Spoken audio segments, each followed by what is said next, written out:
Where are you, Kevin? Oh, London. Nice, very nice. Okay, people. So I have got Sam Walker here, the writer and director of The Seed, the new Shudder joint. Sam, thank you for stopping by. I appreciate that. No worries.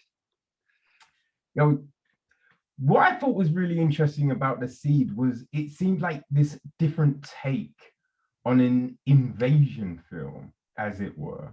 Like, where did this idea come to you, man?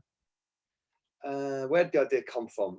I was building a cabin in the desert in America, and I started realizing that it was it was quite an interesting place, really, just in terms of isolation. And I've been looking for a way of making my first film for such a long time. And obviously, when you're making a first film, budget constraints are insane. So looking for something that could be you know, like a chamber piece, but not feel like a chamber piece. And you know, when you've got lots of desert around you, it kind of becomes a malevolent force in its own right. So I started thinking about that. Thought it'd be a good location. Watched The Man Who Fell to Earth, the Nick Rogue film. Love Nick Rogue. Watched the trippy sex scene with David Bowie in that. And I was just like, wow, it's so mental. It's just so crazy with trampolines and milk. And I just wanted to, that kind of got in my head as a really unusual imagining of alien coitus, I guess. And then there's a painter called Amber Wellman, whose work had like these sort of morphing forms. And I've been doing a bit of painting myself, weirdly, and just to keep the creative juices flowing, because it's so hard to get a film made.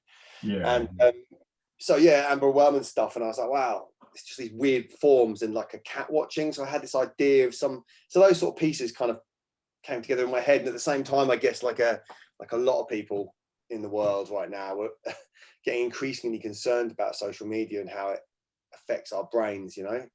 I was feeling like it kind of had it kind of has a biological element to it as well, in the way that it kind of affects psychology. And I guess all these things kind of collided, and then I ended up kind of sitting down to write the thing, which I did quite quickly. And yeah, then made it in Malta. Madness.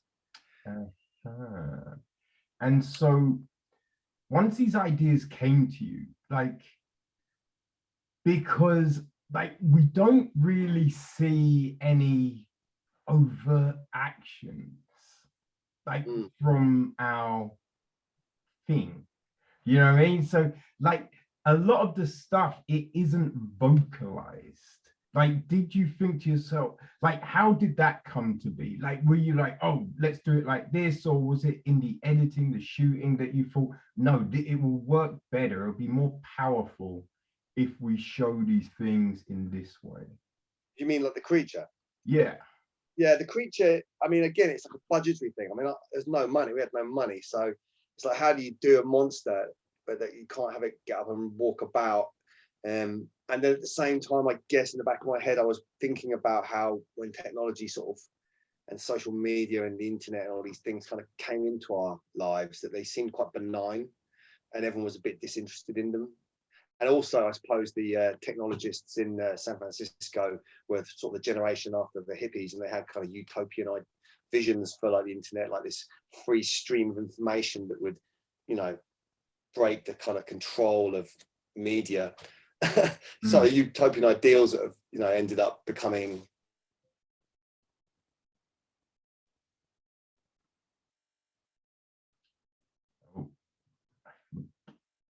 Sam is frozen.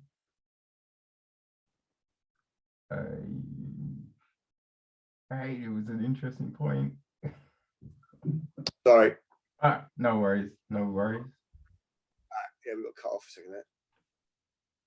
Yeah, you were just talking about the hippies and their utopian thought. Well, yeah, so I guess the thing is, the thing was that I felt like the creature should be quite benign in the same way that, and sort of appear to be helpless initially, and then have something terrible inside it. That felt like a way of sort of talking about technology. Yeah, that was the sort of thinking behind it. Budgetary, and then kind of, you know, it sort of made sense as well in a way that this thing didn't do much apart from once it does what it does and it opens up. I mean, it definitely works, I felt, right? Because you know, I think when we think about aliens, a lot of the time it is about, you know, more mind control or telepathy rather than vocalizing things, you know, in the way that we do. So just the way this alien did his thing, you know, because it does catch you off guard and you wonder what's going on. And then Yeah, all of a sudden, you're just like, oh shit. yeah, yeah. I mean, I guess I remember thinking about after the film got made, I remember seeing an interview with David Bowie, and he's being interviewed on I think Channel 4 or something, and someone says, "Oh, you know, what do you think the internet's going to be?" And you know, surely it's just a tool. Surely it's just a tool. And Bowie's like, "No, it's an alien life form, and we've got no idea what it's going to do, and it's going to completely transform our world." It's quite interesting, you know, like hearing Bowie, who's in The Man Who Fell to Earth, talking about the internet like it's an alien life form. So it's weird as well because I've read. I try not to read too many reviews because it's a bit distracting. But I read a few, and a couple of nice ones, a couple of like bad ones. But there was one by Mark Commode that I watched the other day, and he was being really mean. And I was like, Mark Commode, I remember you. He interviewed me in 2002, and I think like it's. I think one thing people seem to have missed a little bit is that it's a metaphor. Like, you know, the creature is the internet. It's not like they're social media people, and then and that's it. The creature is supposed to be technology. It's supposed to be, you know, social media, this benign force that you kind of bring into your lives kind of accidentally, kind of almost out of compassion.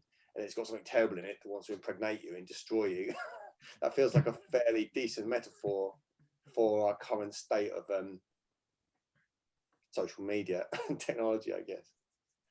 Yeah. Like when you hear sometimes those bad reviews and people making comments and stuff like that, like what does that do to you? You know, especially like coming with your first piece, you know what I mean? Like early on in the career. I don't know. I mean, you know, it's not. You kind of really, particularly when someone's really dismissive and they haven't got that you put like a. I mean, you know, it is a pop weird creature feature with a kind of message about social media, and the bear is kind of social media. And if people haven't spotted that the bear is social media, I can imagine that you're like, what is this shit? So, you know, it affects you a little bit. But then, you know, there's a really great magazine called Rue Morgue, based in Canada, who they really got my short films, and that's one of the reviews I read, and I was like, well, they've kind of got it. You can see the flaws in the film, first time film, no money, pandemic, absolute nightmare. You know, like, so, you know, there's stuff in a couple of reviews. Someone said, you know, the girl said it looks like an armadillo, and it doesn't look like an armadillo. And you know, I'll take that on the chin. Fair enough. The creature showed up on set the day I had to film it. You know, I mean, I don't think people realise quite, because it looked kind of quite grand, quite it looks quite high budget, but we have pennies. I mean, I shot the whole trip sequence and all the sort of visual effects, because we didn't have any money for visual effects at the end. Well, we were very limited. I shot them in a warehouse around the corner in Manor House. So I've got this warehouse for like pennies, painted the whole thing black myself, got my commercials crew in to finish the film. We shot the interior of the cabin in Tottenham. So we shot this. Yeah. So that is actually almost a miracle the film exists at all, frankly. And, you know, there's some stuff that I would change in it. There's some stuff I'm not happy with. I think if you look at my short films, you can see the potential there. But sometimes, you know, I just feel like, you know, I mean, I guess everyone's got their right to their opinion. But it's a fun, weird, insane creature feature, you know, in the spirit of an extra and insenoid in society.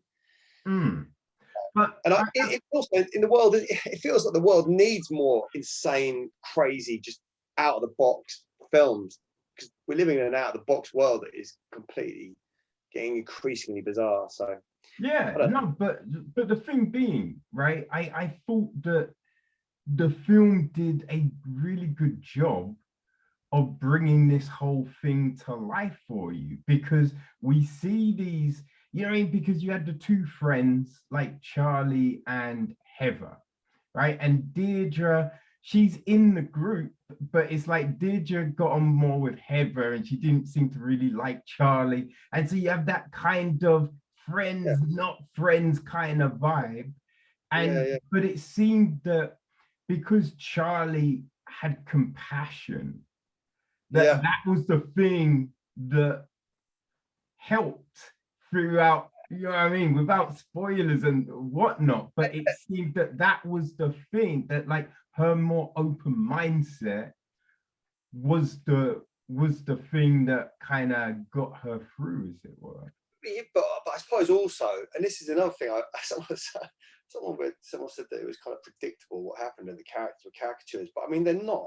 They're like Charlotte is the bookish kind of like character that you have in those films, the last girl type thing, but she's wrong. Like her compassion is what brings the creature into the house, Yes. and it kills them. And the kind of like, you know, the all the kind of like narcissistic Deirdre character, who would normally be like, you know, the kind of wrong one, she's actually kind of right in a way. She's like, kill that thing. Kill it. She's like, no, you can't kill it. And so the kind of what you would normally have, I mean, it's, I suppose, not reinventing the wheel, but it, you know, reversing those polarities a little bit seemed kind of fun. The cast are great as well. I mean, we had like 1 take, 2 takes tops for every shot in the time frame. So very impressed with how they were able to keep credibility and deliver the performances they did under the pressure that they were under. It was, how was the casting process for this? Casting was, spent ages casting it. I mean, we were kind of obviously limited by budget again. I knew it was going to be very tight time-wise, so really went for professionals. Lucy was great from the outset. Sophie came in sort of later. Chelsea was a bit of a left field casting. Like, she wasn't even in the casting, actually. She wasn't even in the list. She wasn't even booked to come into the audition. And I remember just going through like some old stuff that I'd seen. I was like, who's that? She's great. She's got a really great look, and some of her reels were really compelling. So she kind of came in accidentally. We weren't really, she wasn't really someone that was being looked at. But she came in last minute, and just really just like everyone got sold on her quite quickly because she's a powerful actress. So yeah, and Sophie was like, I just knew that it was going to be hell and we wouldn't have any time, so let's have someone that's really professional and can do it. And I knew Sophie would be able to do that, and she did. And they all put a bit of nuance into their characters as well. You know, I suppose one of the things is being a male director writing female parts. I'm obviously not a female, but you know, spoke to them quite a lot about what they thought of the roles. I had a female writer review the project, trying to make sure that it doesn't like kind of, you know, seem just all from the male gaze. I suppose there's like bikinis in it. That was another thing someone said. Someone said, seems like this director watched the Razorhead and thought maybe it needs more bikinis. And I was like, well, yeah, why not? Why not? That sounds great to me. You know, not that, you know, I suppose in a way it's like part of the genre and part of the tropes, isn't it, as well? To build that last girl sort of world. I mean, it's supposed to be a bit of a genre film, but completely unusual as well. Yeah, but then, you know, if 3 friends went to a summer vacation and they're doing a photo shoot, they're gonna be in bikinis and I mean, social media is all about, you know, selling yourself, you know, becoming a brand yourself, and then selling that to all your sort of followers. So it is, you know, it is kind of about that. I did actually have a go at writing it with a male character in there as the part of Deirdre, and because I thought, oh god, maybe I should try and break this up, but it lost the dynamic of 3 old friends. And also then I was like, what am I saying here? Like, you get infected by a creature and then you become feminine by becoming pregnant, and you saying that, you know, you end up trying to second guess yourself with you know, like gender stereotypes and you know, are you going to offend like trans community, which you wouldn't want to do? You know, like, are you going to offend women? Are you going to offend men? What are you doing? Like, you know what? I'm just going to make my best guess and you know, just do the best I can. It's a funny one. But the cast definitely added like layers to it, like layers to the characters. Like Deirdre's got a slight tragedy to her as well. Like, you get the sense that, you know, her relationship isn't going that well either. And, you know, she kind of like shows a bit of vulnerability, and Charlotte sort of backs her up and says, you know, fuck him, you're doing a makeup line, you know. Yeah. Anyway, Yeah. I don't know. I think there is complexity in there in the characters, although it, you know, it's a film of tropes, isn't it? Horror often has tropes in it, and it's riffing on those. It felt like you gave us just enough, you know what I mean, for the film to work and to move on, because it's not overly long, right? So it's concise in what it's doing, right? So I think with that space, right, you don't necessarily want to go on for ages into, so how did she grow up and blah blah blah, but we just got, and it's how you would speak, right? So you would talk about things, but you're not going to be like, well, obviously I'm doing this because of the hardship I had when I grew up, and then when that happened to me, you might make a little quip, a little comment. So it did work in that respect, I thought. Yeah, I mean, again, there are more scenes on the cutting room floor, obviously, like for the intro, that have a bit more exposition of the characters' backstories. They were written in the script, but you know, like in Malta, been blazing sunshine for like all the pre-production. Day one on the shoot, heavens open, blew up all the lights.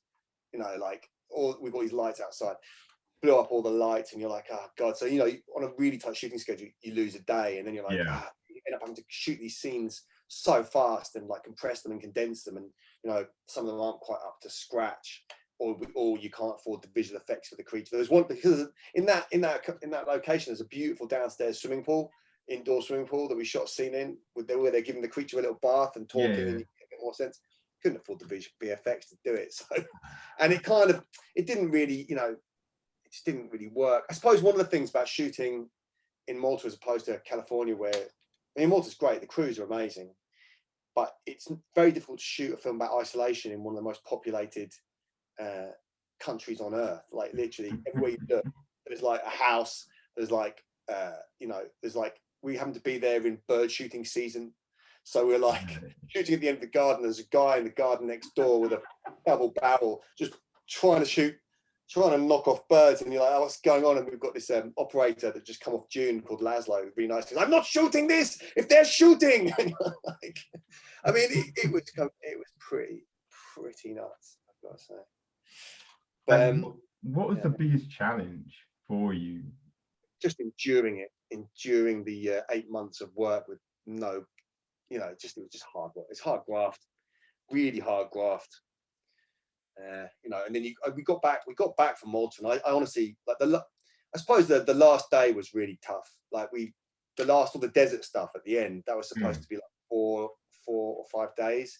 We ended up having to do it in like 3, which is just ridiculous. So you're under the Malta sun, you've got actresses covered in oil and flies, you've got producers shouting at you, you're never going to make a movie again. You know, like all the classics.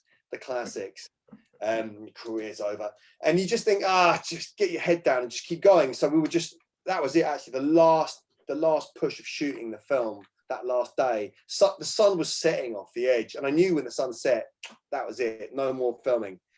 And you know, we hadn't got the egg stuff, the tentacles hadn't been like set up properly, no one had even fixed them to the actress, so we had no idea if it was going to work. I was just like stuffing stuff on, and as the sun was setting, and as we were trying to get the final scene with Charlotte and Deirdre, I was like shouting at the actress like performance notes, and I had a guy on a steady cam trying to follow her, and I was like, I looked at it and I thought, God, what are we going to do? And I was trying in those dying seconds to give myself options in the edit. So I knew we hadn't got the film that I'd written, and it was just horrible. The pressure was horrible, and I thought, God, let's give her a bullet hole in the head, because at least that'll give me an option in the cut for something else. So I just shouted, can someone shout across the desert, can someone give me a bullet hole in the head? And this makeup artist came sprinting across, and she just put a bullet hole on, shoot it.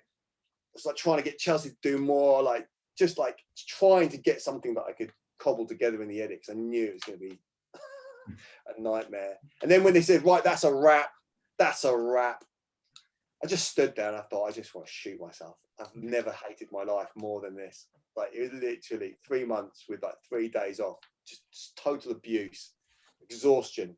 And I just stood there and I was like, I just feel sick. So I went and stood on the edge of the cliff and I just sat there for like about an hour just thinking, oh, we haven't got the movie. We haven't got it. We haven't shot the interior of the cabin. We've got none of the sex trips. No one's got any money left. Have we even got the ending of the film? I don't know if the performance worked. But we ended up shooting in Tottenham, so I used my mates to finish it off. So, you know, actually, that was awful as well. Shooting in Tottenham was absolutely terrible too. No, I mean, it is Tottenham. Come on. I quite like it around here. It was more just more there's no money, you know, and you're like, well, how do we shoot the interior of a cabin that we've shot in Malta, in Tottenham? And bless him, Dave Arrowsmith, our production designer, he got in his van with his son and drove the entire set down from Glasgow, didn't sleep, put the set together for us. Bless him, Dave Arrowsmith. And Josh, my commercials DP, came in and like literally 4 days, didn't charge me a penny, brought his whole crew, and we shot all the fish tank sequence, all the trippy stuff. We didn't have any of that. So, you know, I think that's the thing. People, you know, making films, it's difficult. I suppose it's difficult for everyone, you know, at every level. What was his name? Who is it? Fincher. Fincher was talking about, I saw an interview with Dave Fincher the other day, and he was saying, you know, really a director finds out when they know what they're doing when they've got like 2 hours left and they need to get 6 shots and they can only get 2. And that ring. So I guess at every level, it's always like a pressure cooker. Which it must feel good though, right? Because you finished the film, sold it to Shudder, right? And now, like, you've gone through all of this experience, so that's on no budget. So now, kind of with a budget, you'll be prepared for certain situations, right? So if you can do this now, you're cool later on. Yeah, maybe. Yeah, no, I thought so. I mean, you know, there is no doubt that it, like, doing a first feature film is like being thrown into just total Armageddon. Like, it, you know, because at those budget levels, you tend to have not enough money for anything. You know, something you win some, you lose some, and that's it. And you just, you know, and everyone's trying to undermine you and like tell you the ideas don't work and you're ruining the film and it's not going to be any good, and that their ideas are better or their mum's ideas are better, and you're like, just everyone shut up, and you just have to fight. My editor said, when we were doing the cut and all these notes were coming in, my editor said to me, look, we've got 24 hours. We just got to fight for this edit, and we'll just keep going and we'll fight them. My editor, Barry Moen, literally, I mean, he was one of the real wins. I'd keep an eye on him. He's going to go places, that guy. He, you know, some people just let you down. Some people go out. That's the thing with low budget feature making, as far as I can tell. Some people really go out of their way to like go to war with you, and they will just, because they care about the project. A lot of people working features aren't really doing it for the money, particularly at that level, because there's no money. But you know, and then some people just go out their way to kick your heels. But you know, then some of that works as well. Some of the stuff that you think, God, shut up, leave me alone, that works. And some of the stuff that you think that's great doesn't work. So it's just chaos, and you just got to find your way through it. And finishing it, I suppose I've got mixed feelings about it. I know I could have done it better, but I know that it could not be finished, and I know that it could be a hell of a lot worse given what we had to work with and some of the components that were in play. So I don't know. It was interesting to read that Rue Morgue interview, because I was like, you know, they got it. They got that the bear is social media. If you don't get that, then you probably think, this is just dumb. Why these girls dance around in bikinis and this bear's rubbish? Looks like a razor head. I like a razor head and bikinis. Put them together. It sounds good to me. Yeah. I don't know. So I think, next time, lessons learned. I'm sure there'll be a whole series of other problems to deal with. Of course. There's always gonna be problems, and you're never gonna be satisfied when you finish something. Because you always think, I could have done that better. If I had more time, I would have done this. But you always think that. Yeah, it's true. But you've got to have the right elements. I feel like my short films, I've got 3 short films. And when I finished them, when I got to the end of the shoots, were always difficult, you know, to no money, even less money. But those films I'm really content with. Like they are there's no outside influence. That's the thing when you sort of pay for it yourself, do it yourself. You don't Yeah. have to juggle other people's opinions and views. And you just really need people around you that are smart, that are on the same page. That was my big lesson, I think. Work with smart people that are on the same page, that have done the work like this before and, you know, understand it. But, you know, we got the film made and, you know, all problems aside, the thing got done. It's not perfect, but it does have a weird, sexy bear in it that looks like it fell out of a razor head. And it, you know, it does some of what I wanted it to do, and it, you know, at least it exists in the world. Hey, it's a good first film, man. It is definitely a good first film. So Definitely it's got me motivated for the next one. I'm like, oh God, I'm gonna get it. I'm gonna really. Well, that's the good thing, right? Because these things should be a litmus for the next one. They should help, you know, charge you up and get you thinking creativity to what you can do next. So yeah, that's it. And also some of the criticisms that I've heard of the film, they're really good, you know, and I take some of that on board. Shudder have been great. Like the audience on Shudder have been like, you know, every time you get a bad review, like, oh God, what did I even read it for? But you know, I've looked on a little bit on the Shudder channel, and people seem to like it. There's some really nice comments, and it seems to have worked. They've done a really good job with getting all the press together. I've got to say, like, you know, it took 16 years to get a film off the ground, and I have been pretty much trying to get one of my mental ideas into the world for that entire period of time. And you know, it's very difficult to get unusual films made or find people to work with, you know, like, and Shudder coming into the scene is a bit of a breath of fresh air, I think. So I'm quite excited to see what they do in the future, and I know a couple of other filmmakers that are doing stuff with them that probably wouldn't get made otherwise, and like that's pretty cool stuff. Yeah, it did feel like that was the right home for the film. Which is weird because, you know, previously it would have been festivals, theatrical, DVD or whatever. I think online, and particularly the platform like Shudder, which is like trying to do like that sort of higher end genre cinema, you're like, there's an audience there, and they're building that audience, you know, and it's quite a smart audience too, by all accounts. So let's see. I do think the future of genre cinema is it's in better shape than it was. You know, it's really tough to get unusual films made if you're going to sort of state bodies or what have you, because they'll take one look at your film and go, why has it got like a weird meat carpet in it? Who's gonna like that? You know, or like, you know, I've heard stuff like people say, oh, your film's got an anti-hero in it, no one's gonna like them. You're like, did you miss the 70s? I don't know.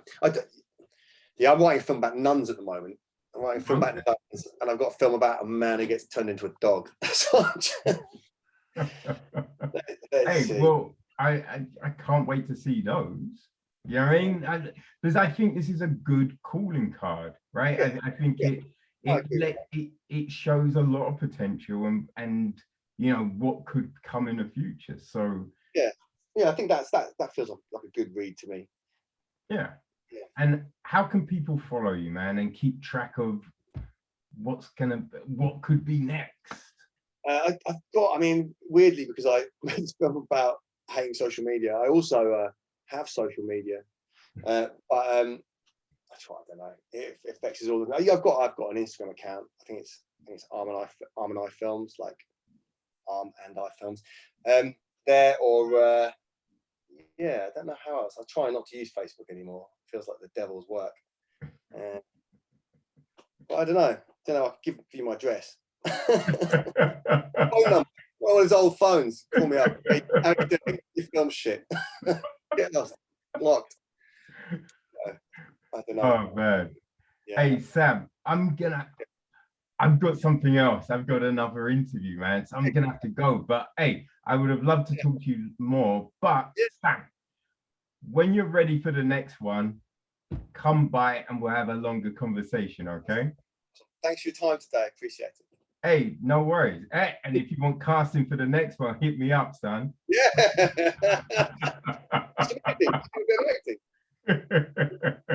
Yeah, I reckon you'd be good. I'll have a think. Nice one, Kevin. Good stuff, mate. Hey, good luck with the film, man. I hope people appreciate what you've done. Yeah, let's see this. All right, man. Take it easy. Cheers, mate. Bye-bye. Bye. Bye.